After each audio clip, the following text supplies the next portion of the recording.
Okay, hello boys and girls. I have got today's story time, Molly and the Whale. Now this is a new book that we've been given in school, so I haven't read it, so I'm going to read it for the first time with you. So, Molly and the Whale. Beautiful pictures. Oh, wow, big pages of whales, seagulls. Okay. Molly and Dylan went down to the shore the morning after the storm. They were looking for crabs or cowrie shells or anything little and interesting that might have been washed up in the night. But there, on the beach, was a whale. Wow, it's massive. Imagine finding that on the beach when all you wanted to do was look for crabs. Daddy, Daddy, yelled Molly. There's a great enormous whale on the beach. She must have come in on the storm and the sea's gone out and left her behind. Oh no. Fetch the buckets and spades, said her father. I'm not sure how making sandcastles will help, muttered Molly. But she did as he asked. Off they go, grabbing the buckets and spades and down to the beach. Right, children, said Molly's dad. Fill the buckets with water and pour it over her. As it's low tide, we need to cool her down until the sea comes back in again. So look, the whale belongs in water, and that's how the whale breathes, water going in through its gills. So they're pouring all the water on the whale now to help keep it hydrated, to help keep it alive. So Molly, Dylan and their friends made sure the whale's skin didn't dry out.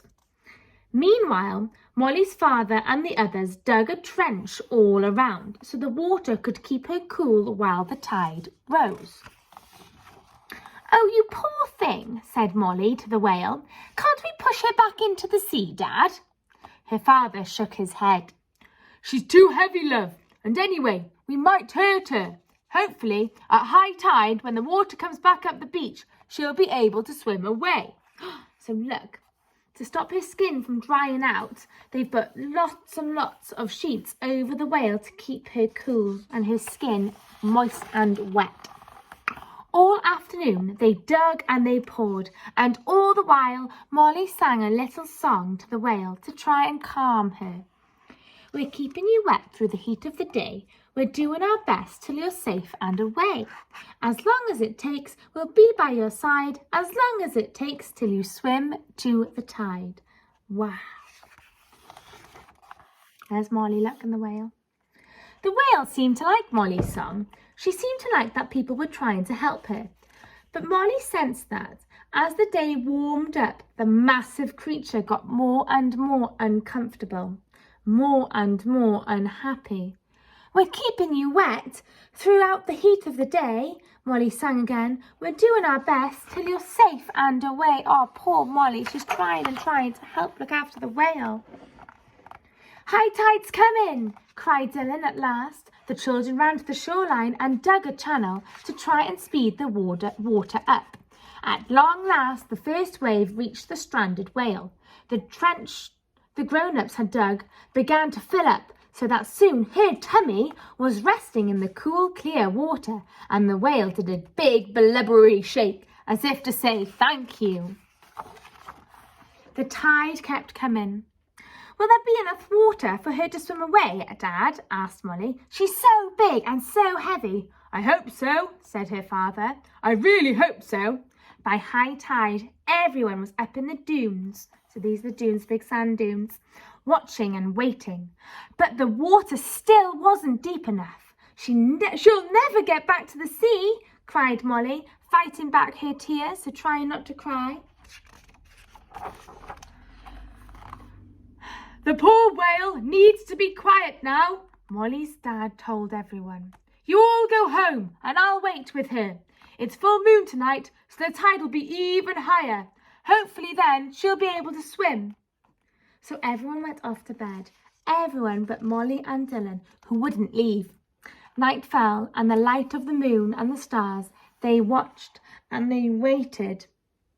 And quietly they sang, as long as it takes, we'll be by your side, as long as it takes, till you swim on the tide. Molly woke.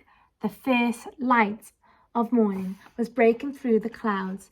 The tide was higher than before and, "Look!" she cried, waking the others. "She's splashing her tail to see if the water's deep enough to swim." And look, there's the whale's tail.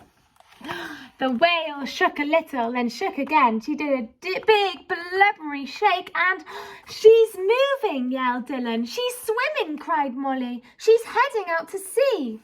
And they watched in silence as the enormous creature swam off even deeper, even safer water. Wow. Look at them all cheering the whale off. "Look!" cried Molly. "She's happy again now." "She certainly is," said her dad. "I think she's trying to say thank you." And look, she's breathing through her blowhole, throwing water up to splash Molly and Dylan and their dad, and Molly's dad. Look at that. Oh my goodness me, imagine seeing a whale. Dylan, Molly and her dad cheered and hugged and then trundled off home, singing Molly's song. "We were keeping you wet through the heat of the day, doing our best till you're safe and away.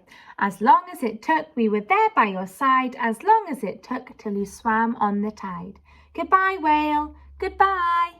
And there they are off home, and look who you can see in the background. Fantastic.